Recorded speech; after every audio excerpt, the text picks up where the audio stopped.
Kailangan ko kamingay. Yung computer ko eh.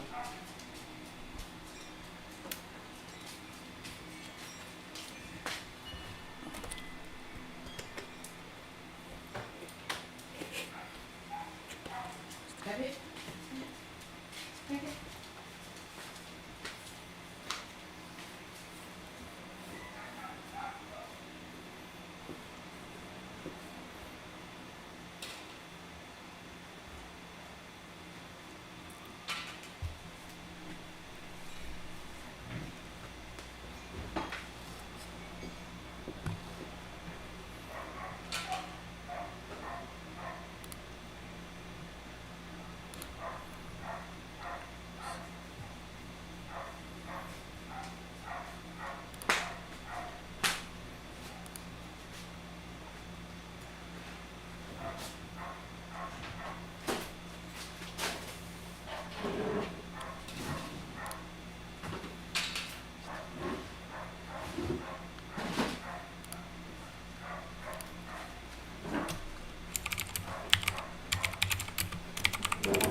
Alright, maybe let's start.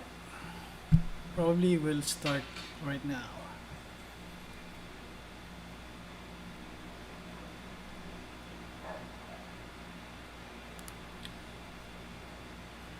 Alright, welcome to Soul of the Market. So for now, we just made a decision to move here on YouTube in preparation for our migration from Facebook live streaming towards Telegram and YouTube live streaming, and then we will going to also have, or we're going to change. We will change definitely our timing or our schedule for our live stream, but our Sunday night sessions will still will remain the same, and we will going to add some Monday sessions as well, early morning Monday session, also here on YouTube.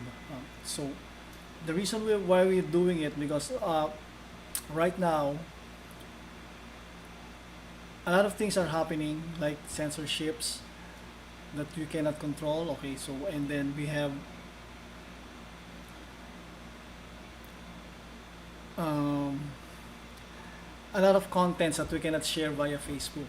Okay, I think Facebook is now addressing a different audience that normally the normies, all right, the normies that are still stuck up. They're still stuck up in hoping that the old normal will come back. But let's forget about it. Let's move to a new. Let's slowly move to a better streaming platform. But for now, we'll just stay on YouTube. But eventually, once we find a better one for doing our live stream, then we will going to get through. We will going to use that instead of YouTube. Like I said, we never intend to monetize this live stream. We only want to get the word out on what to expect for the new normal, and how are we going to respond to that as a awakened or an enlightened investor, trader, or just a regular citizen. All right? So let me share my slide now on our subject matter. Our subject matter is self-custody your Bitcoin. So when we talk about self-custody, that means your Bitcoin is not in the exchange. They're not being stored. Your Bitcoin are not being stored. The private keys, your whatever you have is not on the exchange. All right, and how does it protect you from being stolen from? Okay, or being robbed or being hacked. Like suddenly your Bitcoin has gone together with exchange. Like it happened before during the Mt. Gox scandal way back 2013, 2012. You know Mt. Gox, the first cryptocurrency exchange. They were hacked. Allegedly, they were hacked. So a lot of Bitcoins went missing that time. And then eventually those Bitcoin resurfaced. Alright, so let's do that. Let's share our screen for our how to self-custody your Bitcoin. Okay, so let's transition to that, and then let me share my slide. But before we start on self-custody, let me talk about a certain use case where we do this self-custody thing. Okay, so when you say self-custody, that means you are actually responsible for the security and the maintenance of your own Bitcoins. But still, your Bitcoins will be on the blockchain, meaning they're still in the main network. On the blockchain, your Bitcoin hardware wallet is only storing your private keys and whatever latest transaction information that you did. Alright, so we announced Doomsday transactions. We call that Doomspay. Okay. So when we say Doomsday transactions, these are the most secure and most private Bitcoin or / Lightning offline payment transaction. Meaning, right now, what the World Economic Forum, the globalists, the losers, actually those were defeated by Putin, by the Russian invasion of Ukraine. So they are already defeated, and then they are now threatening the world with internet outages, network outages, utility outages, etc., etc. So it can happen. So whatever can happen will happen. Okay, that's Murphy's law. So in the event of that happening, we have Doomsday transactions, meaning these transactions can be done offline in the event of an outage due to war, pandemic, and other disasters. So meaning, if you run out of cash, your credit card, your ATM, you cannot access your ATM, you don't have your credit card with you, your credit card is smacked, so it's useless. Basically, like if you go to Ukraine right now, your credit card is useless, your ATM is useless, you can't do anything except use your cryptocurrencies, especially Bitcoin. Okay?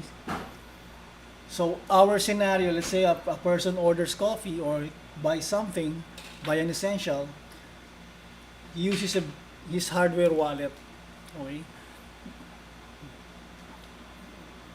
to pay for that essential. Okay? Then the merchant that comes with a POS or a point of sale system that accepts this hardware wallet, okay, by a Raspberry Pi or something else, or Pico, then just insert that wallet, and then from there the transaction can move on. Okay, eventually it will settle, it will be confirmed, but not immediately. Okay, what the POS will do is just going to approve this transaction offline and then balance it later. Okay, but eventually this POS can actually check how much money this hardware wallet has in the blockchain. Okay, so if it doesn't have enough for the coffee, the merchant or the vendor will not going to serve the coffee. All right, that's the way it is. Okay, so Doomsday transactions. Let's say transactions are later synced to the mempool once the point of sale or the hardware wallet goes online or an infrastructure. is available to connect to Bitcoin network. So mangyayari niyan, what will going to happen right now, we will going to have outages. So these outages will not going to be permanent. It's going to be something like an on and off thing. Okay? So parang ilaw, it's like a flickering light. So your flickering light namamatay-matay goes on and off, on and off. And then once it's on, it can actually synchronize and then settle your offline transactions. Then eventually both your wallet and the POS will be synchronized to the main network. So that's how easy it is, because Bitcoin is a peer-to-peer blockchain. Okay, so it's a peer-to-peer entity. It doesn't have a central location that somebody has a control of. It's not. It's permissionless and trustless. Okay, meaning, unlike the central banks, unlike the credit card companies, or unlike the banking, the ATMs of other banks, they are all centralized. Meaning, one has to make a decision on whether it goes on and off. Somebody has to make that decision whether, for example, in the event of war, somebody has to make the decision to cut off everything from the people. It will never happen in Bitcoin. Bitcoin will always go online. Bitcoin is always online because our network, once in the event of a nuclear war, it's not going to just pop off or shut down almost simultaneously altogether. So hindi sabay-sabay yon. Okay? Pag nag-down yung network natin, one of our satellites, one of our remote connections somewhere, okay, maybe Antarctica or maybe the Arctic, it will still be online. Okay? It will be still online, streaming data above, going up to the satellite, and then the satellite links going down to other decentralized systems. So the Bitcoin is like that. It's just it's just connected, always connected. So no one has a central control of that. Not one government is in control of that. Okay? Yeah. That's the nice thing about Bitcoin. That's the Doomsday transaction that we're talking about. So this one is a work in progress. Although you can use the hardware wallet now as it is, but this particular solution is already it's already a work in progress. So if you Google Doomsday transactions right now, you're not gonna see much about it, because I'm the one designing it right now, and I'm the one going to build this Doomspay. But it's still going to be based on the Lightning and the Bitcoin main network. So how does it work? High level. Let's do high level. So simple. You insert your hardware wallet to any POS, enter your PIN, and then the amount due will be in Satoshis. We're going to talk about dollars anymore. We're not going to talk about fiat currencies anymore, because they're all going to go down anyway. That's why I've been discussing this for quite some time, and several times already. It doesn't matter for me whether one Bitcoin will go down to $10,300 or maybe $5, $10. It doesn't matter to me anymore. Or it goes up to $1 million. It's already irrelevant and immaterial once we transition to the so-called new normal. No? Pero this new normal is not actually it doesn't serve the agenda of our evil Khazars and the globalists. Okay, so they're going down together, maybe middle of this year or next year. Okay, so once China decided to invade Taiwan, we will see a lot of exciting things going on. Okay. By the way, I'm flying blind right now. I won't be able to see your comments. So if my mic is a little bit off, let me check. So things you need to self-custody your Bitcoins. Let me do a little timeout. Yan. Alright. I think we're good.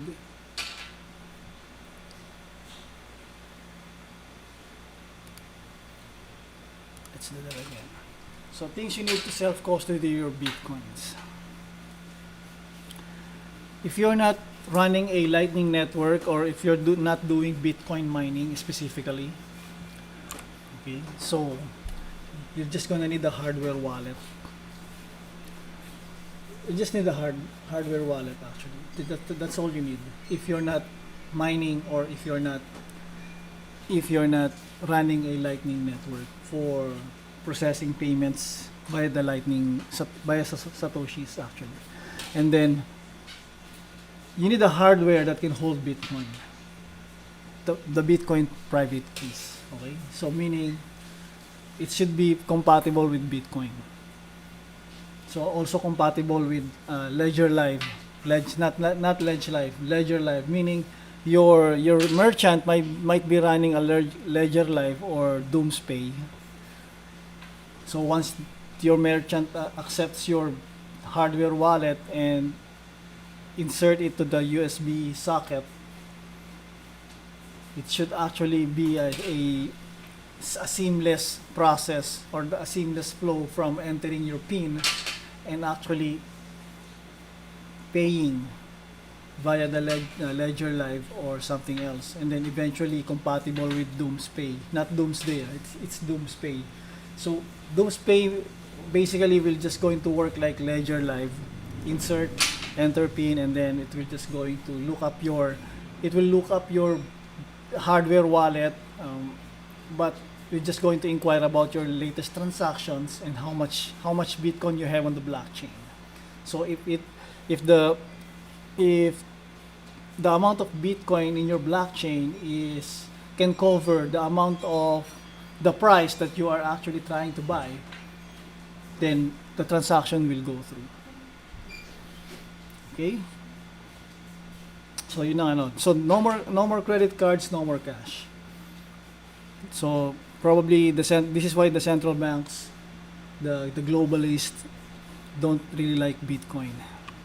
It's not about the intrinsic value, because the intrinsic value of Bitcoin has been shown to the world 1 week ago when Russia, well, according to the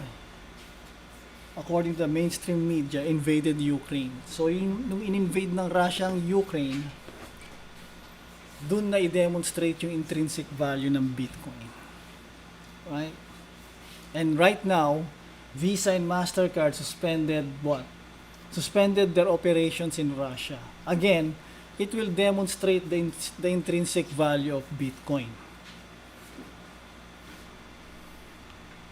Now you see where we are coming from right now and where we are heading at.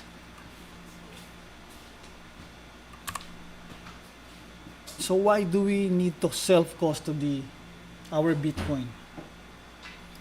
Why self-custody your Bitcoin? Well, self-custody means you are your own bank. How does it work? You are your own bank. Meaning, I don't care what my bank will tell me if I will going to withdraw 500,000 in one day. Okay? Because right now, if I withdraw 500,000 pesos from my bank, it will going to trigger a what? An AMLA, anti-money laundering. Okay? Bitcoin doesn't care about that. Okay? Why would the bank suddenly will become concerned, or becomes concerned with me withdrawing 500 million or higher? No, 500,000 or higher. Okay? In one day. Anong pakialam niya? He may be suspecting me of terrorism, okay, or something else that threatens what? That threatens their power. Okay, so it's not really the anti-money laundering law or the council doesn't really serve the purpose of the people. It only serves the purpose of the few. Okay? That's why you don't need permission or trust, because it's trustless. You don't need to trust someone in order to push your transaction. Bitcoin will just going to what? Going to do a consensus. Parang yung natural consensus protocol yan the way nature works. Okay, so if you're just going to Google the natural consensus protocol, alam niyo how the bacteria works, how the germs works, how a school of fishes works, no? How a pack of wolves work together actually. You will understand Bitcoin works the same way. Via consensus protocol. So you don't need permission, you don't need trust in a consensus protocol. Okay? You don't need regulation as well. Your keys, your coins. Okay? Your private keys are stored in your cold wallet, not your Bitcoins. Okay, so yung Bitcoin mo, your Bitcoins will remain in the blockchain. It will always remain in the blockchain. So once you lose it, it's going to be lost forever. Okay? Wala makaka-recover niyan. No one can recover that. They can have the wallet address, but they cannot actually transfer what's in there. Because only you have the private keys to do all the transactions in that wallet. Okay, so this is what self-custody means and what's the benefit of that and how it will protect you during these confusing times. Actually, not confusing. This is if you're already awakened from our past discussions, no? This is going to be your bridge from the past all the way to the future. Okay. So you don't need to wonder what the future is. Di mo na kailangan isipin kung ano magiging future. Isipin mo lang tong Bitcoin. Just think about Bitcoin and how it works. Okay? Ethereum doesn't work this way.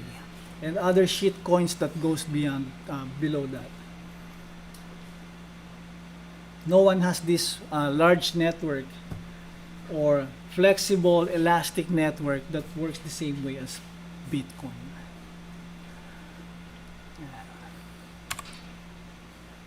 So what you should get ready for.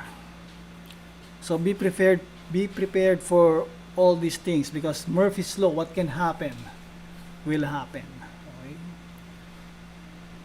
Your credit cards can be offline. Expect nyo yan in the new normal. Your ATMs can be offline. So right now I'm experiencing outside some outages with my GCash, which never happened before. The outages with some ATM machines outside. Parang biglang naging mas madalas, okay? So your money in the bank can be frozen, seized without legal reason. You have to watch what's happening in Canada now. If it's happening in Canada, I don't think it's remotely impossible, okay, sa Pilipinas. So they say Canada is an example of a great democracy, but eventually the Canadian Parliament is filled with a lot of communists. Diba? Majority of the Canadian Parliament are communists, trained under the tutelage of Klaus Schwab World Economic Forum. So lahat sila, they are global young leaders who are destined to right all the wrongs according to their profiles in the Web Economic Forum. But right now, if you go to that page, they are actually cleansing it and scrubbing a lot of content. These guys are evil. Okay? And we need to get rid of them. Okay, Bitcoin, gold and silver are your only recourse. Okay, so the only thing is you cannot buy as many gold or silver as you can. You don't have room for that. Unless you have a secret vault that is big as Fort Knox, then it's okay. Okay, go get gold and silver. The best thing, the truly best thing you can do is get Bitcoin, and then put some in your exchange. Don't rely on your exchange to save your Bitcoin. Most of your Bitcoin, you have to move it to your cold wallet. Okay. So meaning it's protected, it cannot be hacked, it cannot be if your exchange goes bankrupt, your Bitcoin is still there. Okay.